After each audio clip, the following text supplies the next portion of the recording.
Dear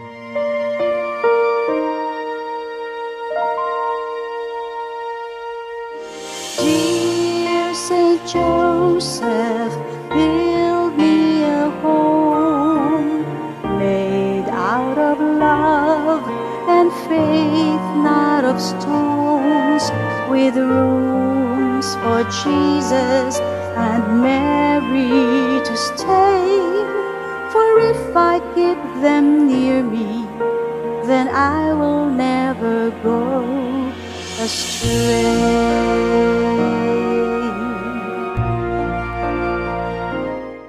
Day 17, Saint Joseph, most chaste, pray for us. Saint Francis de Sales said, "How great is Saint Joseph, brothers and sisters. He had to be in the virtue of virginity, who was destined by God Himself." Ang Panginoon po mismo ang nagbigay kay Saint Joseph to be the guardian and companion of Mama Mary's virginity. Mary and Joseph together shared superlative quality of being the most chaste because their heart as a husband and wife are one. Wow! Praise God. Saint Joseph has a three treasure. Tatlo po yung kanila pong treasure. Sino po yon? Si Jesus, ang ating Panginoon, ang Inahang Maria, si Mama Mary, at saka sino po yung pangatlo? Ako at ikaw. Tayo pong lahat. Yun po yung treasure ng ating mahal na Saint Joseph. The chaste heart of Saint Joseph is our home. Alam niyo po ba yung home? Pag sinabi nating house kasi iba. Ang house is a structure. But home, parang sinabi nating at home na at home ka. Pag si Saint Joseph ang kasama mo, brothers and sisters, wala ka nang hahanapin pa. Ang pagiging amahan niya, ang pagiging tatay, ang pagiging father, mapipil mo sa kanya. If you desire as a father whose heart is strong, protective, and gentle, Saint Joseph has a such heart. Yun po yung kanya pong puso. He has a heart of a father, a king, a warrior, and a chaste gentleman. Yun ang isang nagustuhan ko po kay San Jose. Yung pagiging gentleman niya. Yung bang ibig sabihin, disciplinarian, pero, meron po siyang gentleness. Siguro naranasan po ng ating Panginoong Jesus yun kay Saint Joseph.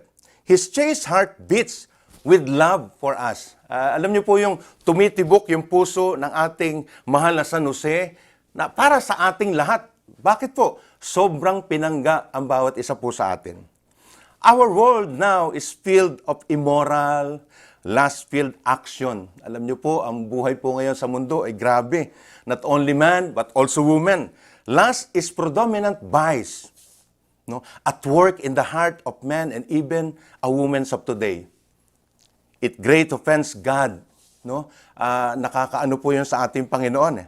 And it ruins many families. Marami po akong na-counseling sa ating mga kapatid na karamihan nasisira. Bakit po? Kasi nagkabuwag ang magtiayon. Magkabuwag ang mag-asawa. Nasisira. Bakit po? Dahil po sa lustful desire. If our battle of purity, we need to go to pray to Saint Joseph. If we are struggle on a lustful desire, brothers and sisters, if temptations against purity batter our mind, our heart, and our soul, run faster and pray to our spiritual Father. And who is that? Saint Joseph. Siya po yung isang mag-aalalay sa atin, ipapanalangin tayo sa ating Panginoong Jesus na kanya pong naging anak. Foster father po kasi si San Jose. And we will be victorious against lust, triumph over sin, and we take refuge beneath the father clock of Saint Joseph. Oh, I tell you, brothers and sisters, yun sinasabing napakasarap na magiging buhay po natin. As a father, yun nga po inaano ko nga, sabi ko, natapat po ako dito po sa topic po na ito, Saint Joseph, most chaste. Pray for us. Napakaganda. Siguro as a father, yun yung isang bagay po na dapat kong tandaan sa sarili ko. Mahalin ko yung asawa ko. Di po ba? And I'm sure, brothers and sisters, mahal mo yung anak mo. Walang ama na hindi nagmamahal sa anak. Pero kung mahal mo ang anak mo, kapatid, isa lang po ang bilin po sa atin ng ating Panginoon. Mahalin mo yung nanay ng anak mo. Your wife. Yung asawa mo. Yun po yung ating isang bagay. Pag minahal mo yung asawa mo, ibig sabihin, mahal na mahal mo yung anak mo. And I tell you, brothers and sisters, isang bagay po napatunayan ko. 40 years na po kaming mag-asawa Sa totoo lang 40 years na po kaming nagsasama, kasal sa simbahan. Wow, praise God. I thank God for that and I treasure that. Amin po mga anak, sabi nga ng isang anak namin, sabi niya, gusto ko sana mapangasawa katulad mo. Sabi naman nung anak kong babae, Pa, gusto ko sana mapangasawa katulad mo. But that is destined. Kung sino ibibigay sa iyo ng Panginoon, nasa atin po yun. Palalaguin po natin ito. Iligay natin ang presensya ng ating Panginoon at lagi tayo magdasal sa ating Panginoon. Hilingin din natin yung pong intercessory, nino po, ni Saint Joseph at ng Inang Maria. Marami pong salamat. Saint Joseph, most chaste, pray for us. In the name of the Father, and of the Son, and of the Holy Spirit. Amen.